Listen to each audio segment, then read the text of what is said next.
What is up, guys? I am here with my WWE Elimination Championship 2012 pay-per-view, not predictions, fail, review. First show I said I thought it was going to be iffy. I pretty damn enjoyed this show. Not to say I loved this show. This was very entertaining. I really enjoyed the show. And I'm going to say this in the head. Fuck. I cannot speak right now. I'm going to say this in advance. That anyone who's going to sit here and comment that this show was terrible, horrible, sucked, blah blah blah blah, please just X out this video now because, I'm just sick and tired of people always like saying when someone else enjoys the show, someone else to come out and say, oh, it sucked, blah blah blah blah. If you enjoyed this, you're not a wrestling fan, which that makes no sense to me. But please, if you have nothing good to say about this show, I mean, if you can say the show is okay, but just don't straight out say this show is terrible, blah blah blah blah. Because you know what? Starting now, I don't give a fuck about anyone's opinion but mine, and that's a fact. I mean, I'll respect your opinion, but I don't care for it. Especially if it's like, this show sucked, it's horrible, I hate it, I hate you, you know? Alright, that's cool. Block, move or comment, whatever. But, like I said, the other show was freaking awesome, and let's go through it.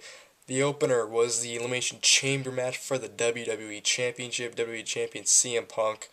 Who else is in it? I have the list right here. What the fuck am I talking about? Dolph Ziggler, Chris Jericho, The Miz, R-Truth, and Kofi Kingston were all in the match.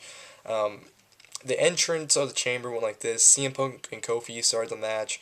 Ziggler was the third entrant. R-Truth was the fourth. The Miz was the fifth. And of course, like we knew on Raw a few weeks ago, Chris Jericho was the sixth. Overall, this match was pretty damn fun. There were some very, very sick spots. I mean, I don't know about you, but every time they hit the steel, and they freaking threw him over the ropes into steel, I cringe, cause just the impact of the sound of it made my back hurt, or whatever the hell they hit. That made me hurt, and it was just like fuck.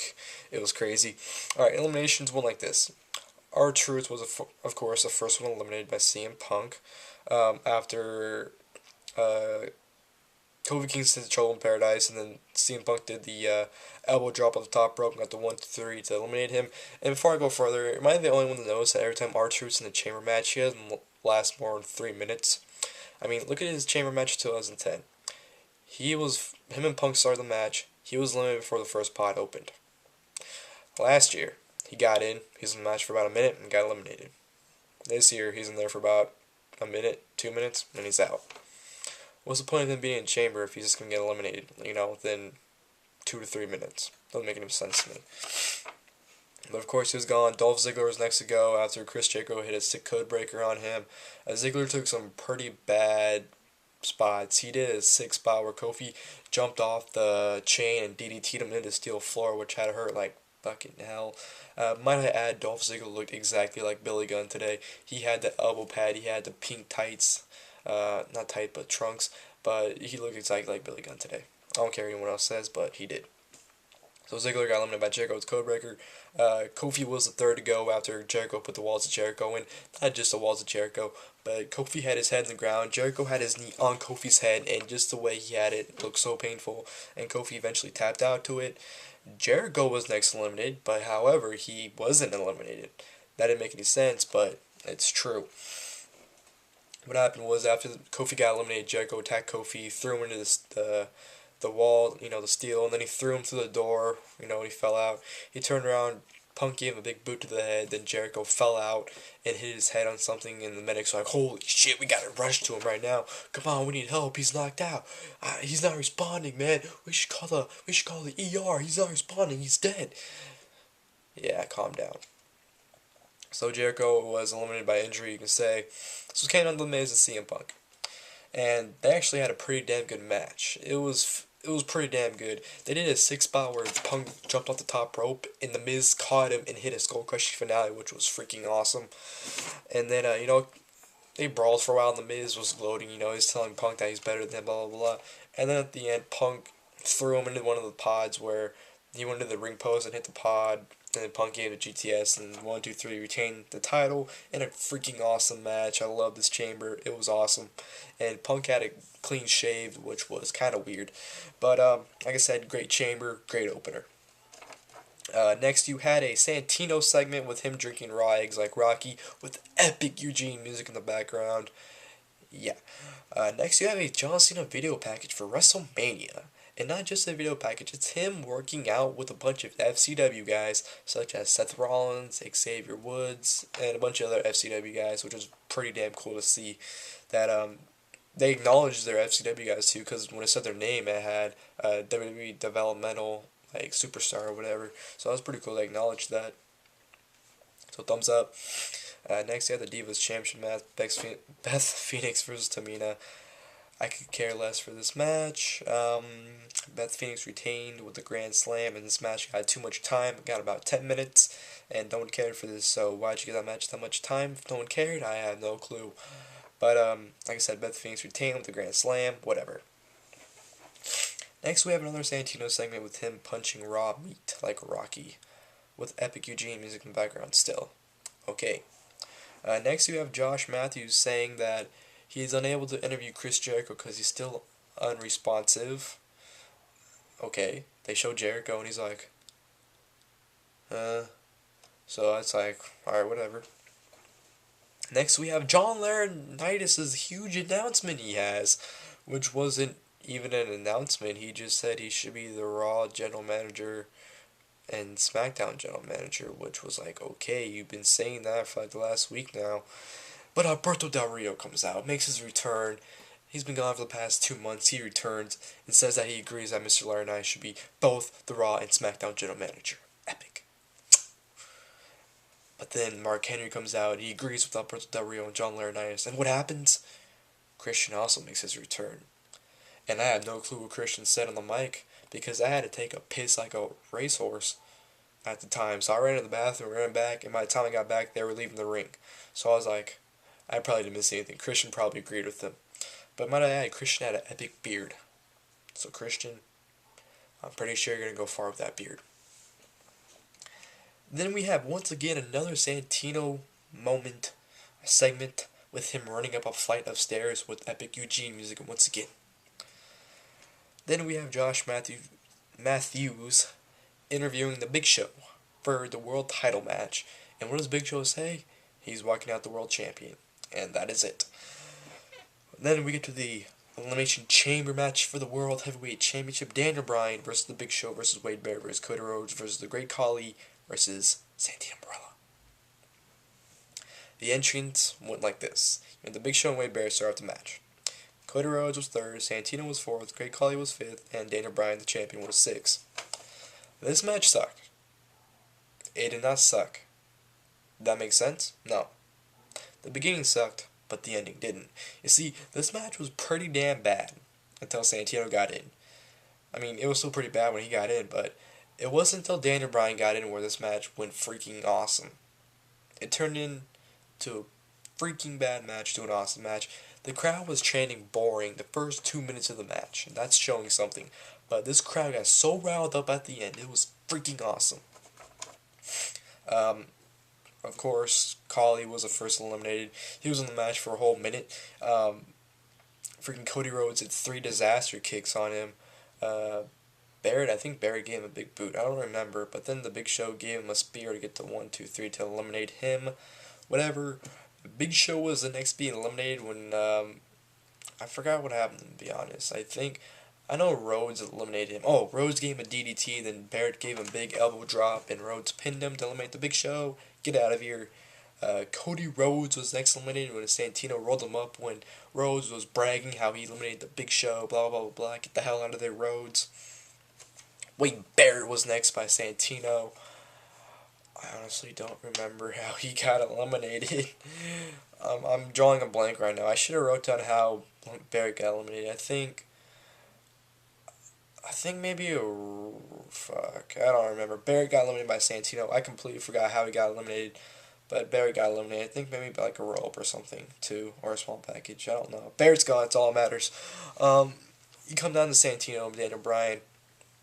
And Santino in this match, this guy, he was hulking up. This whole crowd was behind him. The entire crowd chanted, Santino. Everyone wanted this guy to win.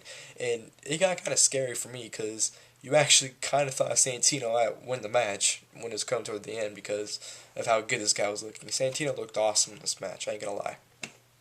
Santino, was hooking up, he was being the Ultimate Warrior with the ropes, going, he was going off, and he was going off on Daniel Bryan. Daniel Bryan, of course, laughed at him. Speaking of Daniel Bryan, I should have mentioned this. Daniel Bryan didn't even enter the match in time. Big Show actually went up where the steel was out on top, ripped the chains off, went into the pod, beat the crap out of Daniel Bryan, and then they opened the door, and he still beat the crap out of Daniel Bryan. And it is a sick spot where Big Show picked up Daniel Bryan and like freaking powerbombed him into the steel chain, and the way he landed, like the sound of it was just freaking awesome. Daniel Bryan got his ass kicked by the Big Show in this match. As I was saying, it came down to Daniel Bryan, Santino Marella. Santino was going off with Daniel Bryan, because Daniel Bryan went off on him. He was doing, his little kicks to the chest and head. He was going off. He was basically hitting all his moves on Santino, and Santino was kicking out. He was hulking up, like I said. And then eventually, he brought out the Cobra. He went the boom, hit Cobra. Daniel Bryan's down. 1, 2. Daniel Bryan kicks out. Everyone's like, damn, everyone's pissed off in the crowd. But I'm marking out. I'm like, this guy needs to retain. What happens? Daniel Bryan puts him in the label lock, and Santino taps out, and Daniel Bryan retains the World Heavyweight Championship, thank God. Which means Daniel Bryan's going to WrestleMania as World Heavyweight Champion. But, as he's celebrating in the ring, saying yes, yes, yes, yes, Sheamus comes out. Sheamus gives him a dirty look. Daniel Bryan tries to kick him. Sheamus catches him, throws him to the ground, picks him up, gives him the Celtic Cross, and then leaves the ring, simplifying that Sheamus is going to challenge Daniel Bryan for the World Heavyweight Championship at WrestleMania 28. I cannot wait for that. Simply the fact that their match last year was a dark match. It was cut off at last minute. Now they're at WrestleMania this year for the world title. It's going to be awesome. Next, you have a backstage segment with Hornswoggle with cheese. He's like playing with cheese. And Natalya was there, and she did a real stupid fart thingy, and then she left. And then Justin Gabriel came out, the man Justin Gabriel was like, "What's up, Swoggle?" And then Swagger and Nikki came out. They were talking about something. I wasn't paying attention. But all I know is Teddy came out and said, "You guys are having a match. It's right now. And it's for the title." That's all I know happened. So, with that being said, you had the United States Championship match, Improv 2 match, Jack Swagger versus Justin Gabriel. It was good. It was about 5 to 7 minutes, but it was a pretty good match. It's back and forth, which I liked. It was pretty good. At the end, Swagger ended up hurting Gabriel's leg, and he ended up putting him in the ankle lock to have Justin Gabriel tap out to retain the United States Championship. So whatever. And then we get to the main event, ambulance match, John Cena versus Kane. Now this match I actually liked. I know a lot of people are going to hate this match because they've hated the entire feud, but I actually thought this match was pretty good. I actually enjoyed it. I thought it was good for what it was. I didn't expect much from it, and it was overall an enjoyable match in my opinion. They didn't really do a lot. They brawled a little bit.